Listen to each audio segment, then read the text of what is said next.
माढ्यामध्ये झालेल्या अधिवेशनामध्ये भारतीय जनता पार्टीच्या राष्ट्रीय आणि महाराष्ट्र प्रदेशाच्या नेतृत्वाने असं सांगितलं आहे की प्रत्येक संघटनात्मक जिल्ह्यामध्ये आपल्याला विस्तारित अधिवेशन घ्यायचं आहे। त्याचबरोबर 11 तारखेपर्यंत सर्व मंडलामध्ये हे पूर्ण महाराष्ट्रामधील असणाऱ्या 750 संघटनात्मक अशा तालुक्यांमध्ये आम्हाला सर्वांना अधिवेशन घेऊन त्या ठिकाणचे बूथ, त्या ठिकाणचे असणारे प्रकोष्ठ, या सगळ्या गोष्टींची नियुक्ती करून बूथ मजबूत कसा होईल, 51% लढाई जिंकत असताना महायुतीला मतदान कसं होईल, या सगळ्या गोष्टी आम्हाला येणाऱ्या काळामध्ये करायच्या आहेत आणि त्यासाठी 11 तारखेपर्यंत संपूर्ण नियोजन करायला सांगितलं आहे। या 3 महिन्यामध्ये पॉलिटिकली सर्व ठिकाणी भारतीय जनता पार्टीचा कार्यकर्ता हा सक्रिय झाला पाहिजे,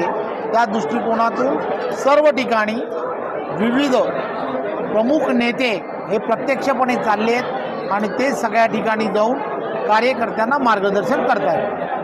आता लक्ष विधानसभा असताना उल्हासनगरमधून संजय गुप्ता नावाचा एक पदाधिकारी पक्षाच्या विरोधात बॅनरबाजी करतो, अशा पदाधिकाऱ्यांची हकालपट्टी करणार का? एक गोष्ट लक्षात घेतली पाहिजे, पक्षातील कार्यकर्ता जो असतो त्या कार्यकर्त्याला सगळ्यांना समजून सांगण्याचं काम पक्षातील असणाऱ्या कार्यकर्त्यांचं असतं। सर्व कार्यकर्ते, प्रमुख पदाधिकारी त्या कार्यकर्त्याला समजून सांगतील आणि येणाऱ्या काळामध्ये सर्वांना मिळून महायुतीमध्ये यासाठी जिंकायचं आहे, यासाठी तयारी करायची आहे। एकही कार्यकर्ता पार्टीपासून वेगळा जाऊ नये यासाठी सुद्धा प्रयत्न हा पार्टीच्या प्रमुख कार्यकर्त्यांनी करायचा। कल्याणपूर्व विधानसभासाठी तुमची काय रणनीती राहणार? भारतीय जनता पार्टीचा आमदार हा कल्याणपूर्वमध्ये असेल।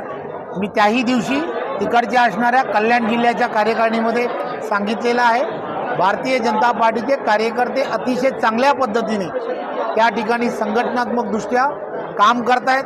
मला खात्री आहे त्या ठिकाणचा विजय हा अतिशय चांगला, महायुतीमध्ये सर्व कार्यकर्ते चांगल्या पद्धतीने काम करतील यात काही शंका नाही। कल्याणपूर्व राहून द्या, या उल्हासनगर या विधानसभामध्ये आपल्या माहितीला मित्र पक्षात आपल्या पक्षाच्या विरोधामध्ये आमदारकीची तयारी लागलेली आहे, काय सांगणार याच्यावर? एक गोष्ट लक्षात घेतली पाहिजे, कोणी तयारी करावी आणि कोणी करू नये हा प्रश्न हा वेगळा असतो।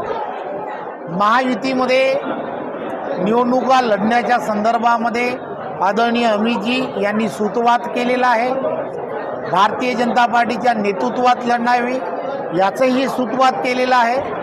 त्यामुळे महायुतीमध्ये कोणता मतदारसंघ, कोणता पक्ष लढणार, परंतु महायुतीच्याच उमेदवाराला सगळ्यांनी मदत करायची आहे, या संदर्भामध्ये सर्वांचं एकमत आहे। त्यामुळे संघटना महायुतीची जी आहे ती एकत्र राहील। कदाचित उमेदवार हे वेगवेगळ्या पद्धतीचा विचार करतील।